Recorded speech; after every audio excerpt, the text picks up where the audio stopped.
We are back. Hello. We missed a week. Sorry for that. Just bad scheduling. So we thought it would be... Well, first, welcome back to Moral Relatives, right? There you go. Sorry. This is Dan, and I'm Charlie, and welcome back, or welcome for if you're a first-timer. Yeah.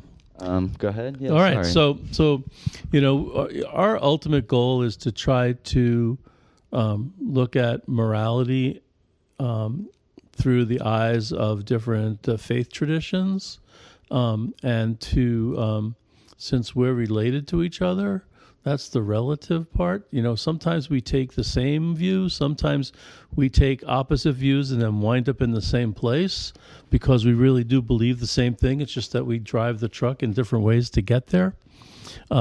So we've had these discussions lots of times in our lives, and we thought we'd podcast them to kind of bring them out to people, because I think they're important topics that we need to do, because we want people to be thinkers, and we want people to engage in conversation, and we want people to be thoughtful. So that's what we're trying to do in this. So why don't you introduce what we're going to talk about today? Well, today I believe you wanted to talk about the Eightfold Path, which is the prominent teachings of Buddhism, and the Buddha left this kind of guide in order to help people find the way. Right? That's correct. And I want to kind of connect those to the Christian story from the New Testament and the Sermon on the Mount, called the Beatitudes. So I'll probably say a lot about the Beatitudes as we go forward. But when I first was teaching world religions, this really came into my head. I'm looking at this Eightfold Path, and I'm going, wow, this is good stuff. This is solidly good things that people should incorporate into their lives. And then I said, but it's so Christian as far as I'm concerned. So I want to find that connection between the Buddhist Eightfold Path and Christianity. And I think I'm smart enough to know that, the world's not that big, so everything is really interconnected. There's no really new story. It's just presented in a different way, maybe. Mm-hmm. So that's when I first got engaged in the Eightfold Path, and I was intrigued. Bert, when did you? I wanted to ask that question. I wrote that question down. When did you get first hear about the Eightfold Path in your journey, and what struck you about it? I guess after leaving Catholicism and Christianity and being more Gnostic, and then just kind of exploring different things, I got really into, I guess, Alan Watts and listening to him. He was a teacher in the 60s and 70s, 80s maybe, and he basically was really good at making Western metaphors for Eastern religious ways of thinking, and so I really got into him. And I wouldn't say that I ever clung on to Buddhism specifically. I always leant more towards Tao, Zen, that kind of thinking, a little bit more abstract. I feel like, well, we can get into it, but there's something about Buddhism that kind of feels victim-y. Victim-y? What do you mean by that? Like the world's happening to us, and we just have to figure out how to deal with it best. Right. Well, wasn't that the ultimate thing? When the Buddha, who was protected in the beginning of his life, finally got to get into the world, kind of recognized that it's not all, lollipops and sunshine. There's bad things that are going on. So he wanted to find the answer to those questions, I think. For sure. Yeah, but I guess I would start with we got to mention the Four Noble Truths, kind of the fundamental, he would, before you would even think about how to navigate the world, this is how you come to realize what world you're in. Absolutely. And it's basically life is suffering. Desire is the cause of all suffering. And when we release ourselves from desire, we release ourselves from suffering. Right, and find, nirvana, find that ultimateness, enlightenment, if you will. So the first Eightfold Path is really recognizing those Four Noble Truths. So I want to kind of read them in case people didn't know them. And so the first one, these are the ones that I found that I've used before. The first one is correct view, understanding the nature of reality and the Four Noble Truths. So recognizing that there is a world out there, and we desire, and that's what causes our pain, and we need to get away from that because that will help us be less frustrated with life, if you will. Mm-hmm. So I've heard it translated as understanding. Mm-hmm. I don't know if that heavily affects it, but I think as long as you know what you're understanding, I think that's important. Yeah, you know what I'm saying. So, all right. The second one is correct intention, cultivating thoughts of love and non-attachment. So, how we go about things, we should do that with a pure heart. Right, with a sense of that. You have anything to say about that one? Any other? I mean, just emphasis on the unattached. I think. Yeah. I think this whole thing is emphasis on the unattached for sure. Which for me might be the biggest struggle because I don't want to try to be attached to things, but I know that I need certain things to survive. Maybe less, but there are certain things that are important. Right. Well, there's that, but there's also it's asking you to love things and then not be attached to them.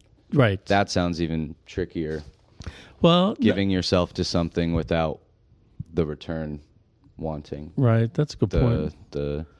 Yeah. All right. The next one, I think I want to say my favorite, but they're all my favorite because I think they're also really interesting. Correct speech. Speaking truthfully, kindly, and avoiding harmful words. Right? Boy, we can all use a little bit of that in our world today, especially the harmful words part. So, I got beef already, maybe. All right. So, these harmful words, right? They're just a product of attachment to words, right? No. I think words only have power when we give them power. That I think that's right because I think we're attached to them. Right. We're attached to these harmful words and they come up. I have this big gigantic problem with someone using that one word, that starts with an F that everyone knows how it ends as an adjective, as a noun, as a verb, as a expression, as a find another word, man. Doesn't it have a whole lot less value with that meaning all those things that don't really mean anything? Yeah, but people just keep throwing it out there like, I think it has a lot less value. I'm not sure they think it does. So correct speech is really important. All right, correct action. They start to become very... If you have the right intention and you have correct speech, then you're going to have good action. Yeah, it should start to fall in line. Right, for sure. and the next one is correct livelihood. So what you do as to kind of survive in your world should be pure and honest. You shouldn't do deceitful things to make your livelihood. Correct effort. How are you going to kind of get rid of? It says to. Cultivate positive states of mind and abandon negative ones. Try to not think that the cup is half empty all the time. Kind of be a little bit more positive in terms of that. And then the last three are correct mindfulness. They get a little bit more aesthetic, I think, a little bit harder to kind of wrap my head around. Because how do you have correct mindfulness and correct concentration? Those are the last two, which might be really hard for people to kind of wrap their heads around, because we have, is it the Buddhists who say it? We have monkey brains? I don't know if they specifically do. I think people do. I think they do. We have monkey brains. Our brains are always like going in different directions. So I was intrigued by them for sure. I'm not going to go through the Beatitudes. The Beatitudes can be found in Matthew's Gospel, chapter 5, verses 3 through 10, and you can kind of look them up. But we're gonna talk about the first three. Yeah, we can talk about the first three. Sure. All right. So that's correct view, correct intention, and correct speech. We're gonna kind of do that. Do you know? My other question for you is: you told me how you heard about the Eightfold Path and the Four Noble Truths and how you started getting into it. What do you think? What caused your attraction to them? Well, are you attracted to them? And what caused your attraction to them? You know, to say I want to think more about these. Well, I mean, I think they have value, and like I don't know about, you know, I would never attach myself to the thing that tells me to be unattached. I hear you. But this is why it's hard. But I don't know. I just found it because I was, you know, there's different ways to, like you were saying, like at the beginning, we have different views, but we're seeing the same thing. That just means we're standing in different places in the room, looking at the same thing. But like, you know, maybe if I stand over there, that'll make more sense to me. Yeah. So I was just looking for the things that made more sense to me. I remember hearing a talk one time at a workshop I went to, and it really kind of struck me. And the person who was giving the talk, I don't remember off the top of my head who it was. Maybe my wife Maggie does remember, but it was he talked about lenses, how we all look through certain lenses, right? And that really intrigued me because, you know, we can look through the Beatitude lens, or we can look through the Eightfold Path lens, or you know, pick another faith tradition, and they have a lens. So we all have these lenses we look through, and I've always been intrigued by how we gathered those lenses onto ourselves. You know, how we picked. That's why I asked that question. When did the Eightfold Path when did you kind of find it to be intriguing enough to you know, to think about and talk about? That's what made me think about that. Because I know when I found, you know, the Beatitudes. So this is what I wanted to say about Beatitudes. You have to break those two words apart. You know, we always put them together, beatitude, but it's really their attitudes we need to be. Attitudes we should be, which is very similar to correct view. That's what you should be. Correct intention. That's what you should have. Correct speech. That's what you should use. You know, I mean, they're all kind of very similar to that. So I think that kind of intrigued me a little bit. For sure. All right, I want to read Okay. Go ahead, you go first. No, because I'm going to read I was something. just going to say, I mean, like other, you know, faith traditions you could call upon. Sorry, I got to read this tiny writing. Like in Confucianism, they have, you know, the 5 pillars, which would be charity and humility, honesty, knowledge and wisdom, faithfulness and politeness. Right. You know, in Sikhism, they have their 5. There's 5 pillars of Islam as well. Yes. Those are less virtues than like dogma points, but they're also, you know, there's certain those I think those carry a lot of weight because they're requirements of you to be a better person. Mm-hmm. That they all lead to that, as far as I'm concerned. You know, praying. There's also almsgiving. You know, like the Hermetic principles, which I think kind of are the fundamental. We'll have to do an episode on those probably one day, but those are like the fundamental, like, breaks down reality to its basic form. So name one. Name a Hermetic principle. So the, like, all is mind, the principle of mentalism, which kind of gets into this idea of your mindfulness, your view. Like, if it's all in your mind, then you have to purify that in order to see the world clearly. Right. So it's about this, like, getting into the ego death and the unattachment from even yourself. Yeah, you know, that's probably the hardest part for me as a person. I don't want to say as a Christian, but as a person. You know, the Christian, you know, is contemplativeness. Be a contemplative. You know, learn to meditate. Learn to kind of lose what's going on in your head and meditate. I have such a hard time with that. because I don't know, I just maybe my lens is so much.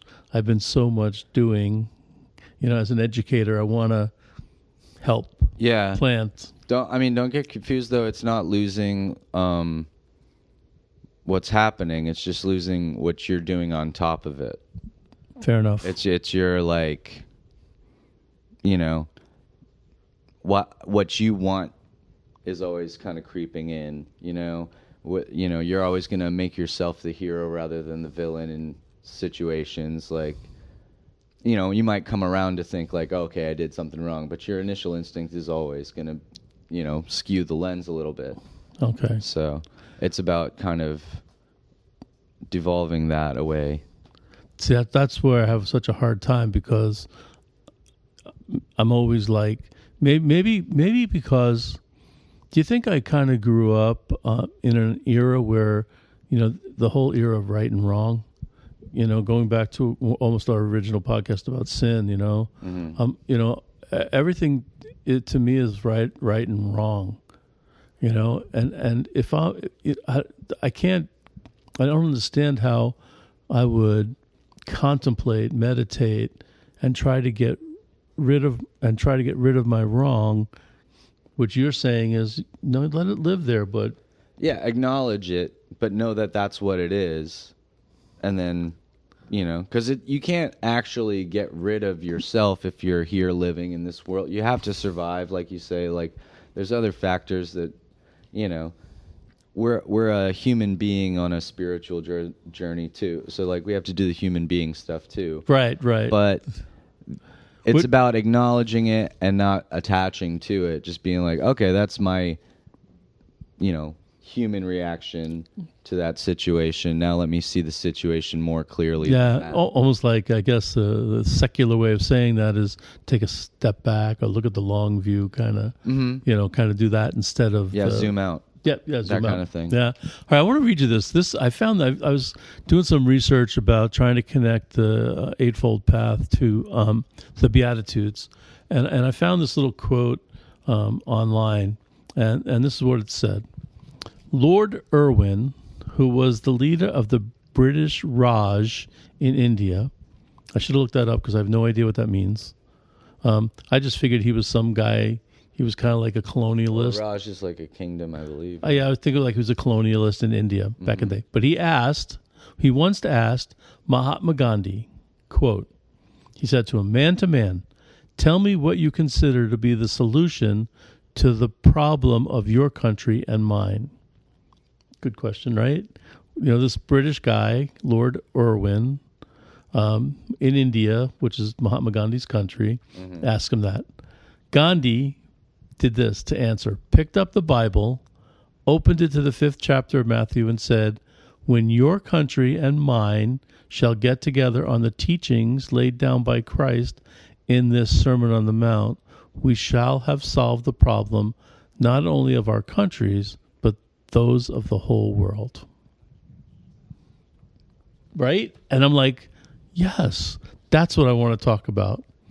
That's what I want to talk about. We're climbing the same tree. We're just on the opposite sides of each other, climbing this same tree. So, continuing my thought process here, I found this other little thing about the which I found to be super interesting about the Sermon on the Mount, and it's how they're written. And this pioneer of this concept called ring composition. Have you ever heard of ring composition? It's kind of like it's an ancient literary form. She has this book called, her name is Mary Douglas, and she has this book called Thinking in Circles, Essays on Ring Composition. And she believes that reading the Sermon on the Mount in a circle rather than independent lines allows us to understand it on another level. So if we read it kind of as almost as a whole, instead of going, blessed are this and blessed are that and blessed are this, read it as a whole composition.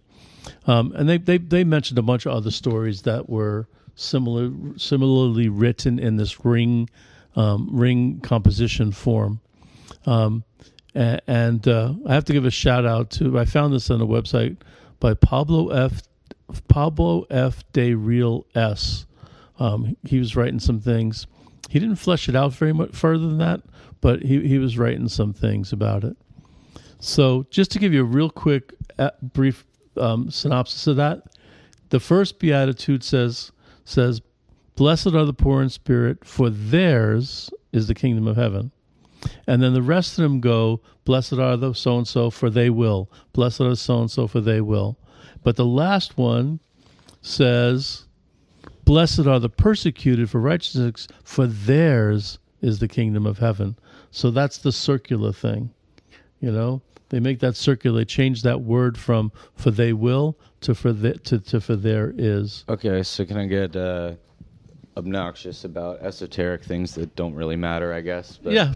Okay, so there's 8 of them, right? And the first and the last one ring the same, right? So Correct. It's almost like they created a scale of notes talking about the 7 layers of the rainbow and the sounds of heaven. Yes. That's yes. basically yes. as above, so below, which is another Hermetic principle. Yes. All things echo throughout. Yes, which is what I'm saying is that all this stuff is so interconnected, and these religions have kind of grabbed onto them and made them their own. When we're all saying the same thing, you know, we're all our ultimate goal is to be a good human being, right? To be the best version of ourselves, right? No matter who you listen to, whether you follow the Eightfold Path or you follow the Beatitudes, it's to be who we should be in the world. A lot of people have a problem with the Beatitudes because they get confused by them. So one of the techniques that I kind of use is think of the opposite of what they're saying. Would you want to be that? Right? So can I do some opposites? Yeah, go through them because. All right, I'm going to give you some opposites here. All right. So the first one says, "Blessed are the poor in spirit, for theirs is the kingdom of heaven." So the opposite of poor in spirit might be what? Someone who thinks that they have the right to all of it. They're a braggart. Yeah, They're not poor in proud. spirit. Proud, right? Should you be that, or should you be poor in spirit? Because everyone thinks the Beatitudes are kind of what's the word I'm looking for? Kind of like, oh, that's just being too soft. You know, we have to be strong. You know, The last shall be first. Yeah, but no, we have to be strong. So here's the second one. This one, people like, "Blessed are those who mourn, for they will be comforted." So what's the opposite of someone who doesn't mourn? Someone who's stoic. Yeah, doesn't care, right? Doesn't care about anybody. Wow. Right. Now I'm going to connect. I'm going to connect these to the Eightfold Path. At least the first 3 to start. All right. So maybe I'll just do the first 3. "Blessed are the meek, for they will inherit the earth." This one people bang on all the time. Like, who wants to be meek? You can't be meek. You got to stand up for yourself. I don't know where that voice came from, but it's like you have to stand up for yourself. So what's the opposite of someone who's meek? Aggressive. Oh, so yeah, but I look at it as that overbearing person. You know, that person who's like, in your grill. They're not being meek. They're not like they're not listening very well. I mean, I have good friends who like let's say you get in a conversation with someone, and you're trying to tell a story or there's a conversation, and they're always like, playing, I can top that. I have a better. That's not very compassionate and listening to the person. That's the opposite of that beatitude, I think. All right. So how about when you grew up and you heard the Beatitudes at some point in your life? What reaction did I guess. Yeah, kind of like that first initial reaction would be, what's with this passivity? I feel like the whole point of Christ was to call yourself into action and take control of yourself. And same with like the Buddha, the whole idea is to like not let other factors determine your life. You take control of it. So, yeah, so meek, poor in spirit. What was the other one you said? Yeah. Yeah. Thanks for calling me out on that. Well, I forgot. Sorry. Poor in spirit, those who mourn. Those so who meek was mourn. the last one. Yeah. Yeah. Those are all like fairly negative things in general, right? People who are, downtrodden. Yeah. Yeah. Right. And I guess what this means in a revolutionary populist sense is you don't have to be the bottom of the pyramid anymore. Like now you can ascend straight up to the top and sit with God. That's what Jesus is saying. Jesus is like, he's throwing curveballs at us. He's saying, all you guys that want to, be braggarts and be number one and all that kind of stuff. No, you got it all wrong, man. You'll be number one when you recognize that you need to mourn, or you need to be meek, or you need to be humble, right? Which is what the Eightfold Path says. When you have correct view, when you have the right intention, when your speech is correct, right? Look at our. It's hard not to include our world today. Look at our world today. It's all about, can you say the worst next thing about the next person, and the next person, Or can you say right speech even?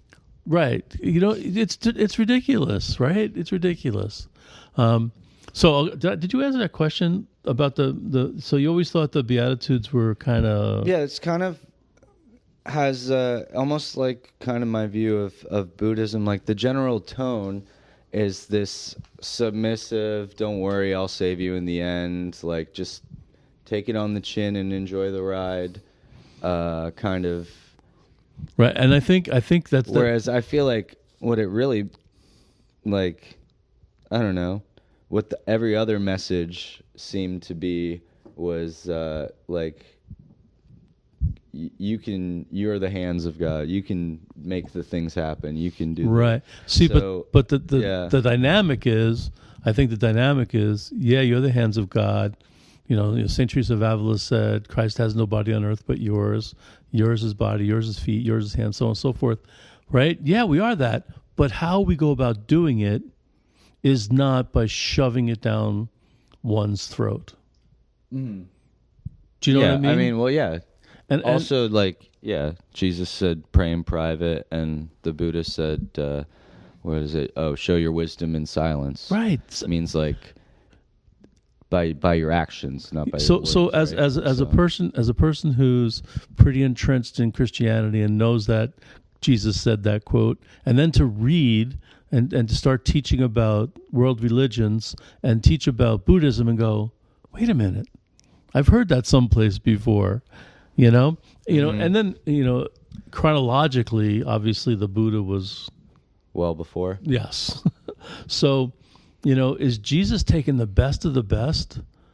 What the things, if he's God and he knows everything, which I believe is true, then he knows Buddhism, right? So he knows the truths that it found. Yeah, right? So we could take the best of the best and say, look, this is really how it should be.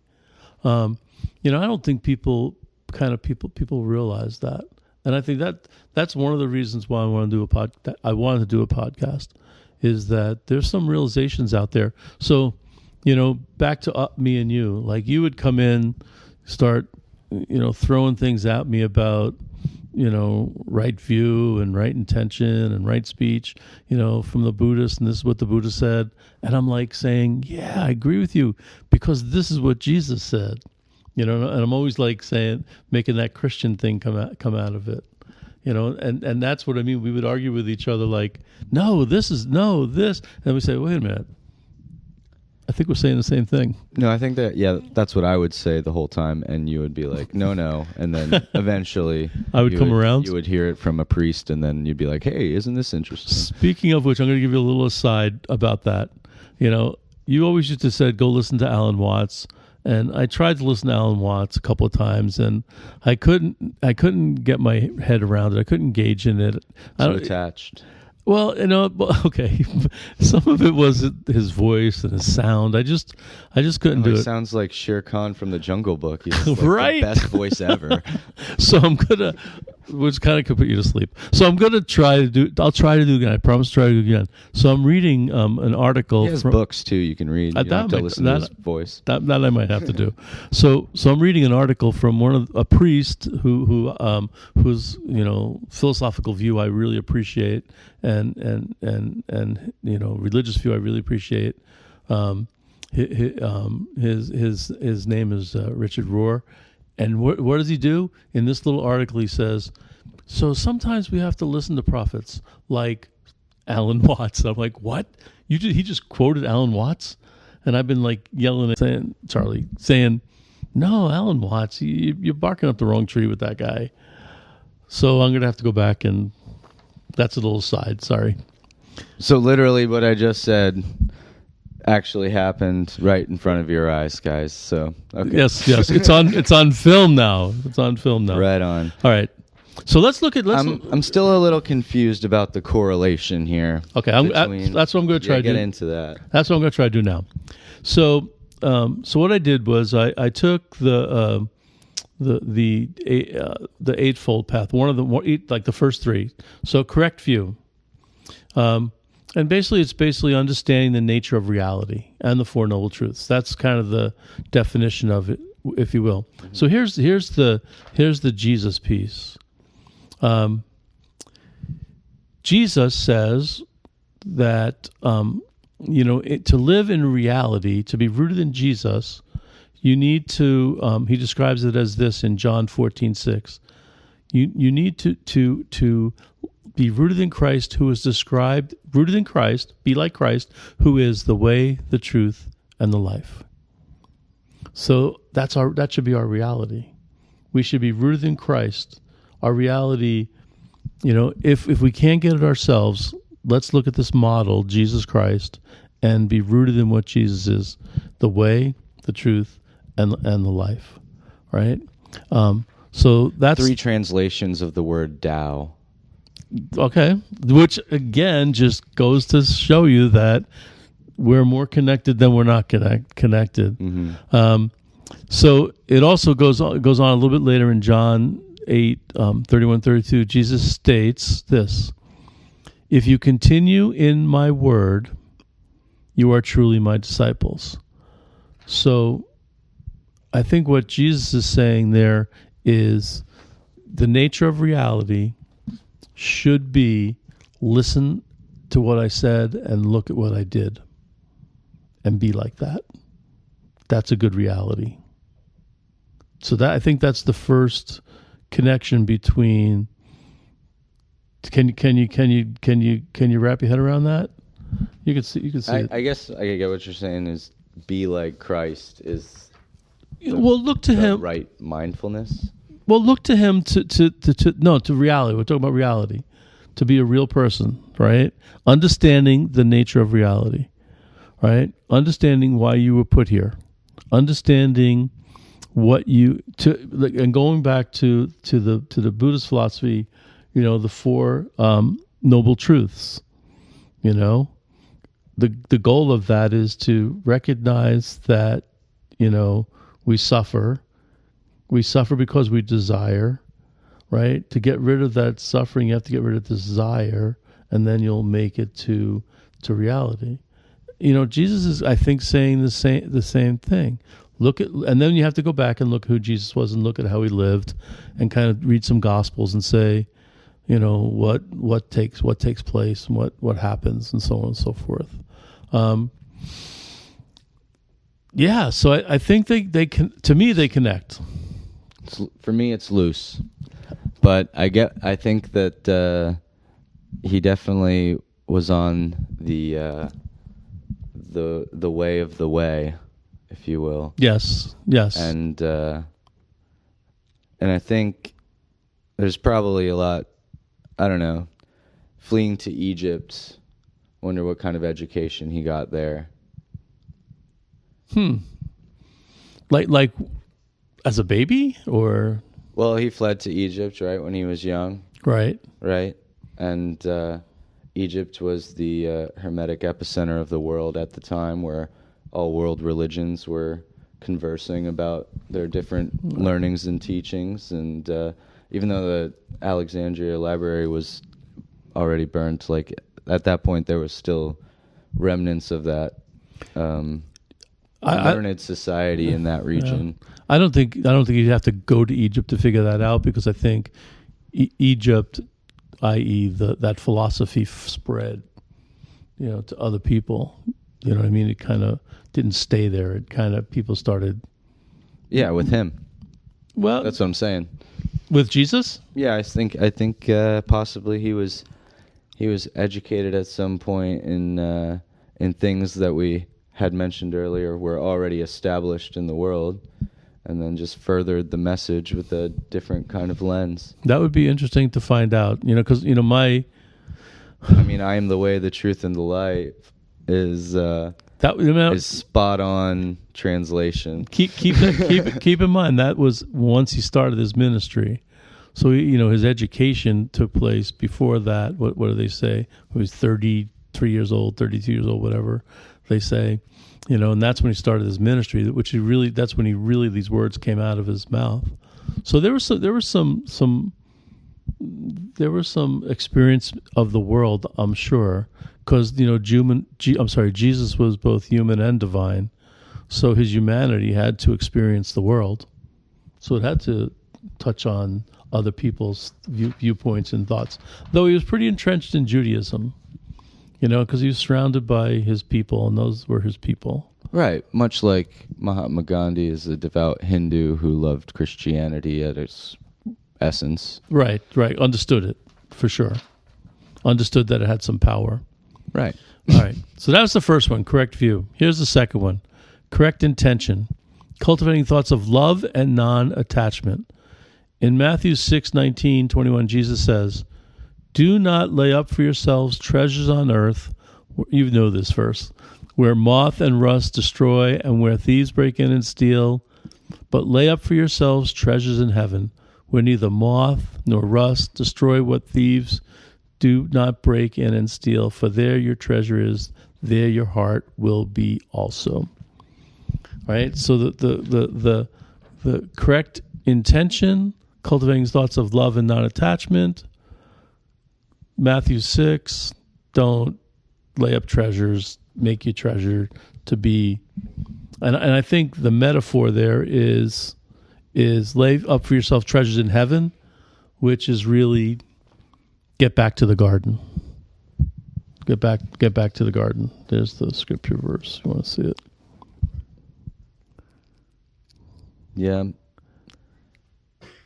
Which noble truth is this? Correct view? Yeah, correct intention.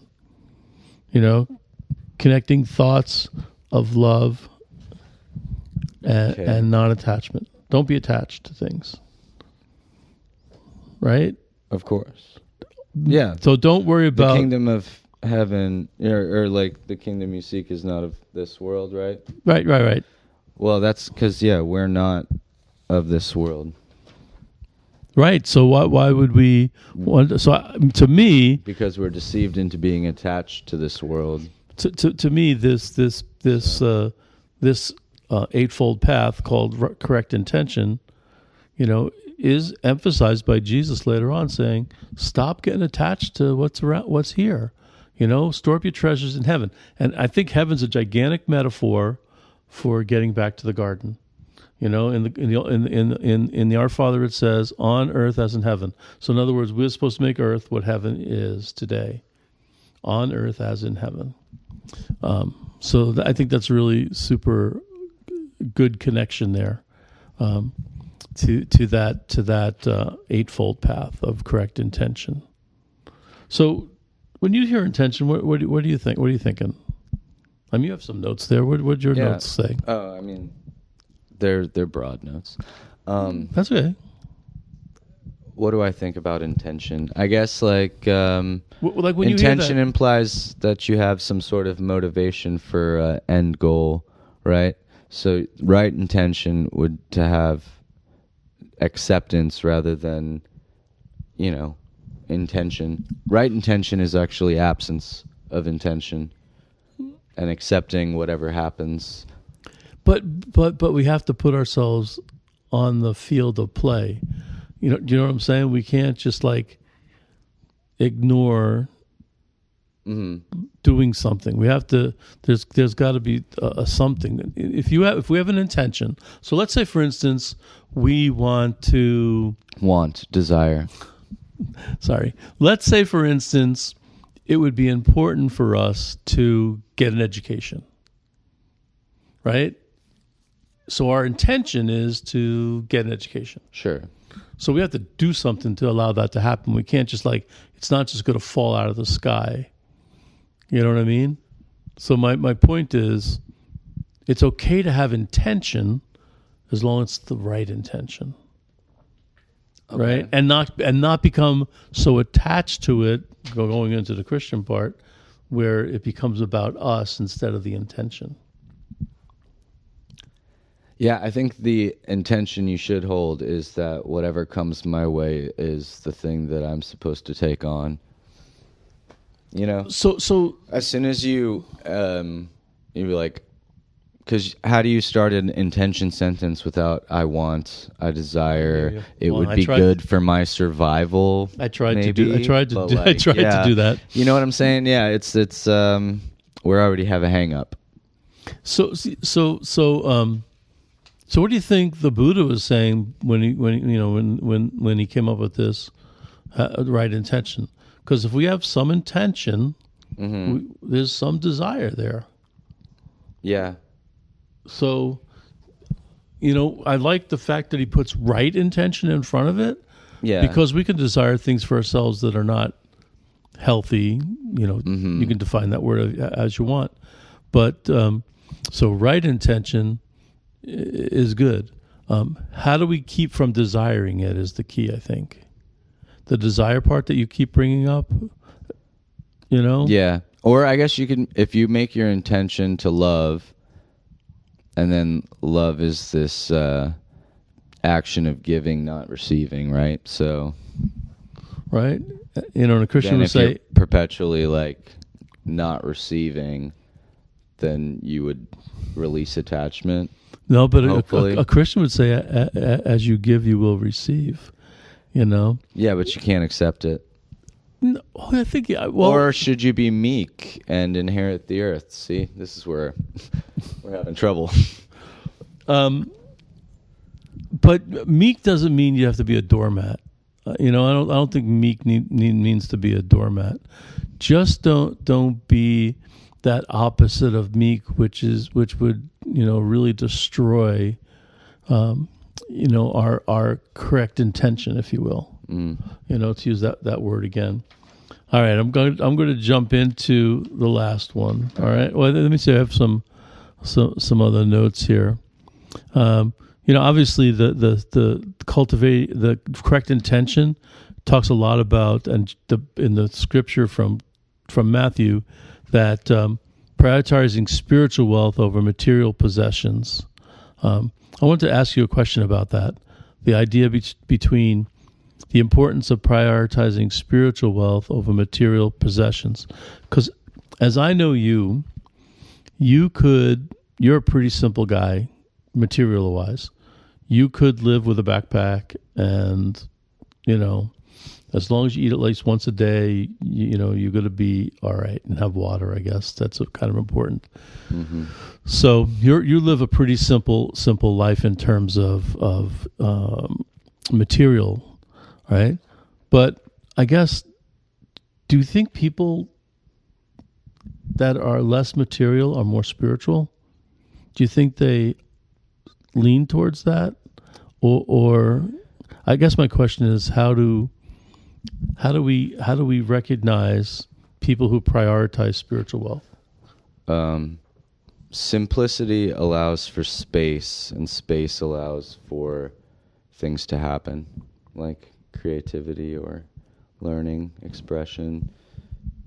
And and what's the goal of creating and learning and expressing. What do we want to get out of that? Well, that's love, like putting it out rather than taking it in. Yeah, but we don't we have some? I'm going to use this word. You're going to shoot me, I think. Don't we have some desire, though, why we do that? I mean, we can't just like I can't wrap my head around why we would just do something to do it without some sort of desire that we have. You know, I don't know. That's crazy because that's exactly as an artist what you're supposed to do. I think. Okay, so is to make what's inside you, because you just got to, and the results isn't really the important thing.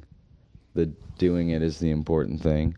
So much like it doesn't matter what the result of your loving action was. You're not attached to that. You're attached to doing the love part. Right. I understand. So if that makes sense. So I think like having simplicity definitely allows you to have opportunity when you're bombarded with all these things that you could then get attached to, you know? Right. That makes you, or, like they can't take what you don't have. Right. As well. But so there's no fear of loss. I think I don't think I have an exorbitant amount of stuff, but I have a lot of stuff. You know, if all this stuff was taken away from me tomorrow, I don't think I'd be so. I don't think I would be like, oh my, I don't have that anymore. Do you know? I don't feel like I'm attached to it like that. I mean, I use it for benefit. You know, like if I'm building something and I have a saw, my bench saw is a good saw to have because it chops. And you know what I mean? Mm-hmm. So I have this stuff, but if I lost it tomorrow, I'm not gonna like. Right. So. Oh my God! I can't. What's the mother of invention? Necessity. So when you don't have things, when you have less material and more space to be creative, to problem solve, I guess that's what happens. So it gets back to the question of how much material do we need to survive, right? Because we need water, we need food, we need good air, we need. There's this lyric that I really like from this band called "Me Without You," and it's like, I'm a broken open seed. If I come without a thing, then I come with all I need. The potential for life and all that needs to happen is already here, kind of thing. Does that make sense? It makes sense, but I think it's hard to. For me, it's hard to let go, to allow that to happen. Right. Yeah. It makes sense, but that's the eternal. It's hard for me to let go. Of, all right, we're running out of time, and we got one more to do. All right. Correct speech: speaking truthfully and kindly, avoiding harmful words. Mm-hmm. Now, here's what it says in Matthew 15:10. He summoned the crowd and said to them, "Hear and understand. It is not what enters one's mouth that defiles the person, but what comes out of the mouth that defiles one." So Jesus is saying, watch your mouth, basically. It's what comes out of your mouth that defiles someone else. So, basically, if your speech is about putting someone else down, then your speech is not correct speech. Right? And I think that's the Buddhist Eightfold, one of the Eightfold paths is correct speech, speaking truthfully and kindly, and avoiding harmful words. Yeah, I think it more is talking about lying. I think. And why would you lie? For personal gain, right, to build ourselves up. The attachment. Yeah. So I totally agree. Our speech is deceitful speech to me is basically lying. Yeah. It's not truth telling, and usually people do that to make themselves look better, right? As compared to the other person. Some people have a hard time, recognizing others, and they always try to put. They basically, what's that phrase where they they put them down so they can stand on top of them, so they look a bit bigger, kind of thing. Punching down. Yeah, like that. So, how do you wrap this up? Do you believe that the Eightfold Path, at least those first three that we've done, can be correlated with Christianity through these Beatitudes? There's a lot of Christianity. I think I chose the Beatitudes because I think it really did wrap around that. Do you?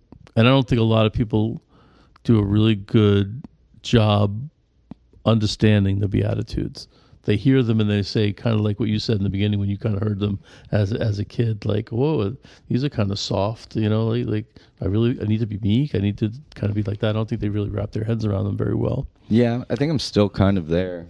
Where? Like, you think they're not in that boat of, I see what you're saying. I would have preferred a more active solution, and that's kind of my gripe with just Buddhism in general, is like there's a lot of meditation, a lot of contemplation, and then not a whole lot of here's how you walk the walk so much. All right, but I think the active solution is how we live our lives, and people see that, and they get a little sense of, well, I want to be like that because they look at peace. It's kind of like your mom and I always say but that's like attaching yourself to being a symbol of peace. Well, I don't want to be attached to it. I just want it to happen. So it's like being a teacher, especially a religion teacher. Right? If you're a math teacher, you can see results. Mm-hmm. If you're teaching addition and your kids do well on their test, you see results. Look, they learn that thing. But if you're a religion teacher, you're teaching concepts, mm-hmm. and you don't see results. You don't follow these people around 24 hours a day, 7 days a week, 365 days a year for the rest of their life, saying, "Oh, look, they're doing what Jesus did." I remember telling them about that. Do you know what I mean? So we plant a lot of seeds, hoping that we see fruits later, and we can't get attached to that. Mm-hmm. Do you know what I mean? So that's what I think. That's what I think these things are. That's why I think it's okay, because it's not like a math test. You're not going to see results. Hopefully, the world would be a better place, and that would be the result. Yeah. I don't know. That's obviously not happening right now, but I don't know. Yeah, I just think it's a funny paradox, the desire to not want desire anymore. Yeah, it's you have to want to not want this wanting inside you, and then I think it just now we've said it 3 times. I know, right? It comes to it. I think you come to it. You come to it yourself. There was probably a day in my job that I wanted everyone to learn what I was teaching them. It was like, no, you got to learn this. You got to learn this. And then there came a time where I became detached from that, and I said, I'm just throwing this out there, and I can't make you learn it. You have to choose to do that. Right. I become detached from. Yeah, which is kind of the lesson that the artist hopefully learns at some point. Right. You're here to do this thing, and they're there to do that thing.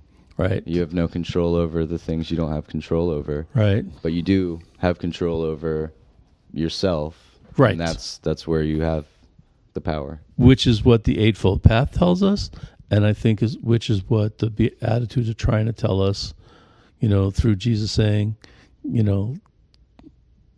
just be. Stop worrying about what's coming this way, your praise and your glory, and just be. Just have the right speech, have the right attitude, have the right, understanding, so on and so forth. Mm-hmm. Stop worrying about what's coming this way and worry about more what's going that way. And maybe we'll have a better world because of that. I'm really glad that you chose the Eightfold Path, though. I was overwhelmed thinking that that's a lot to talk about, so I needed to break it down into little sections. And Do you want to, next time we meet, do you want to keep going with the other ones? Finish. All right. We did 3. Yeah, we basically did the first 3. We could do more. Yeah. All right. Someday, I wish someone would write on our thing that yes, they want us to do this. I would love to talk about current events, what's going on in the world today. I'm afraid to kind of do that because I don't want it to become, a gripe session or just, nonsense talking, repeating what people are saying and half-truths and mistruths and misunderstandings. I want to try to figure out how we can talk about current events and really be bare bones with it. Kind of really just kind of saying, what do I see out there? You know what I mean? Because I think a lot of that stuff relates to morality. No, it certainly is a time where the morality of the world is being questioned and pressed as to which side of the we fall on which issues and what. I would think it'd be remiss of us not to address that. So maybe after we finish these other Eightfold Path pieces and Beatitude pieces, we can look at maybe a current event or some sort of current events or the last 30 days or something. I don't know, something like that. All right. Do you have any closing comments? Stop being attached to good luck, whatever you feel like is really important right now, because ultimately the world will keep spinning and you get to go back to God, but then he'll spit you back out and we'll do it again. So hey, have the correct view, have the correct intention. Thank you for having a correct view watching this video. Have the correct intention. Click that like and subscribe button. And always use correct speech. Leave a comment below if you go. like. There we go. And see how we added that? That was unintentionally very good. Serendipitous. Yes, there we go. Serendipitous. Yeah. All right. Thanks for watching. Please share this with your friends and neighbors. And make good choices. I'm out. Have a good day.